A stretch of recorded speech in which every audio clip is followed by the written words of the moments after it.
നമസ്കാരം, എല്ലാവർക്കും പുതിയൊരു വീഡിയോയിലേക്ക് സ്വാഗതം.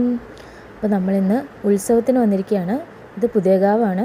പുതിയകാവ് ഉത്സവം തീരാറായി. നാളെ ഉത്സവം തീരുകയാണ്. അപ്പോൾ അമ്പലത്തിൽ വന്ന് വഴിപാടൊക്കെ കഴിച്ച് അവിടെ നിന്ന് നേരെ ഞാൻ പഴന്തോട്ടത്തേക്ക് പോയി. പഴന്തോട്ടം എൻ്റെ നാടാണ്. അവിടെയും കുംഭഭരണി ഉത്സവം തന്നെയാണ്. അപ്പോൾ നേരെ അങ്ങോട്ടേക്ക് ചെന്നു. ഞാൻ ചെല്ലുമ്പോൾ ശീവേലി നടക്കുകയാണ് അവിടെ.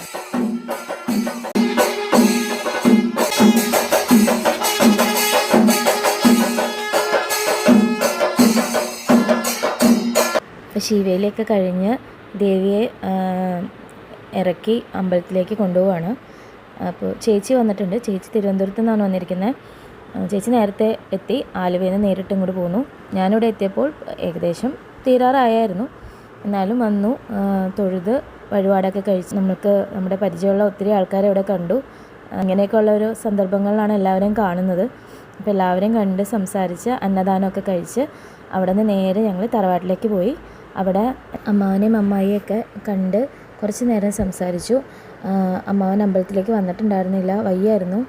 പിന്നെ സംസാരിച്ച് കുറച്ച് കഴിഞ്ഞ് ഞങ്ങൾ പയ്യെ അവിടെ നിന്ന് ഇറങ്ങി. ചേച്ചിക്ക് വൈകിട്ട് 7:30 ആകുമ്പോഴാണ് ട്രെയിൻ. ഞങ്ങൾ നേരെ പുതിയകാവിലേക്ക് വരാനാണ് ഉദ്ദേശിച്ചത്. അപ്പോൾ പുത്തൻകുരിശ് കൂടിയാണ് വരുന്നത്. പുത്തൻകുരിശിലാണ് ഞങ്ങൾ പഠിച്ച സ്കൂളുള്ളത്. MAM എന്ന് പറഞ്ഞ സ്കൂളിലാണ് ഞങ്ങൾ പഠിച്ചത്. ഞാനും ചേച്ചിയൊക്കെ അവിടെ തന്നെ പഠിച്ചത്. അപ്പോൾ കുറേ നാളത്തെ ഒരു ആഗ്രഹമായിരുന്നു സിസ്റ്റേഴ്സിനെയൊക്കെ ഒന്ന് പോയി കാണണം എന്ന് കോൺവെൻറ്റിൽ. അങ്ങനെ ഞങ്ങൾ അതുവഴി വന്ന വഴിക്ക് സിസ്റ്റേഴ്സിനെ കയറി കണ്ടു. കുറേ നേരം സംസാരിച്ചു. ഭയങ്കര ഹാപ്പിയായി.